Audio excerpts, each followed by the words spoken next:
ఆ దూతలను చూడగానే లోతు గారికి అనిపించింది, వీరు దేవుని కుమారులు, దేవుని పిల్లలు, దేవుని నమ్మినటువంటి వారు. ఆ దారంట పోతుంటే ఎవరైనా కనిపిస్తామ్మా, మీరు దేవుడిని నమ్ముకున్నారా, మా ఇంటికి రండి, 10 నిమిషాలు కూర్చోండి, కాసిన అన్నం మంచినీళ్ళు తాగండి, లేకపోతే మజ్జిగ తాగండి, టీ తాగండి, లేకపోతే కొంచెం అన్నం తినాలండి అని ప్రేమపూర్వకంగా మనం పిలుస్తాం.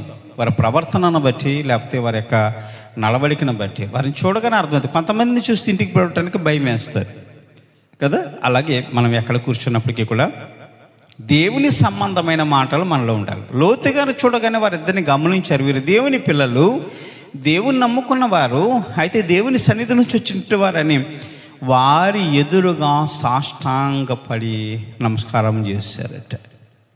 మరి ఈ రాత్రి మా ఇంటికి వచ్చి మాతో పాటు కూర్చుని భోజనం చేసి ఈ రాత్రి అంతా మా ఇంట్లో వెళ్ళబుచ్చి ఉదయాన్నే మీ దారిని మీరు వెళ్ళండి అని బ్రతిమాలితే వారు అంటున్నారు, ఈ రాత్రి మేము ఈ ప్రాంతాలన్నీ తిరగాలి, ఈ ప్రాంతంలో మనుషులందరూ చూడాలి, ఈ ప్రాంతంలో ఉన్న మనుషులందరినీ మేము పరిశీలించిన తర్వాత అదేదో మేము గమనించాలి అని అంటే, లేదయ్యా మీరు మా ఇంటికి రండి, మా ఇంటి దగ్గరే ఉండాలని బలవంతాన లోతు గారు ఆ 2 మనుషుల్ని తన ఇంటికి తీసుకుపోయాడు. ఎందుకంటే ఆ ప్రాంతం అంతా కూడా చాలా దుర్మార్గం అనే ప్రాంతం, మనుషులకు విలువ ఇచ్చే ప్రాంతం కాదు. ఒక జంతువుల వలె సాయంత్రం అయ్యేసరికి జంతువుల వలె ప్రవర్తించే ప్రాంతం. కొన్ని ప్రాంతాల్లో మరి రాత్రి అయితే, చీకటైతే ఆ ప్రాంతాలకు వెళ్ళాలంటే మనకు చాలా భయం వేస్తుంది. అదిగో అక్కడే సారా కొట్టుంది, అక్కడంతా జనాలు తాగేసి విచ్చలవిడిగా అలర్లు చేస్తూ ఉంటారు, అటు వెళ్తే పలామాలను కొట్టారని, పలామాలను తిట్టారని, ఇలా చంపారని ఈ రాజ్యం కూడా ఉంది అటువంటి పరిస్థితులు.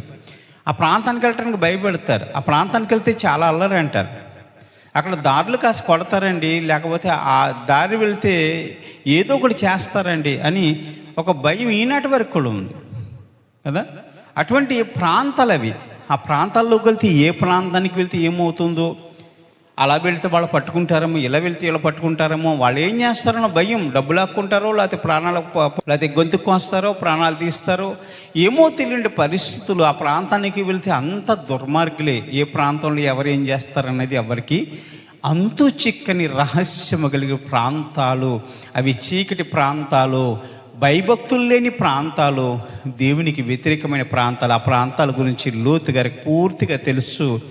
ఈ మనుషులిద్దరు వెళ్తే అక్కడ ఏం చేస్తారన్నో తెలుసు కాబట్టి, అయ్యా ఈ రాత్రి మీరు మా ఇంటి దగ్గర ఉన్న ఉదయాన్నే పోండి, ఉదయాన్నే మీరు మీ దారిని మీరు వెళ్ళవచ్చు అని బ్రతిమాలి తన ఇంటికి తీసుకెళ్ళాడట.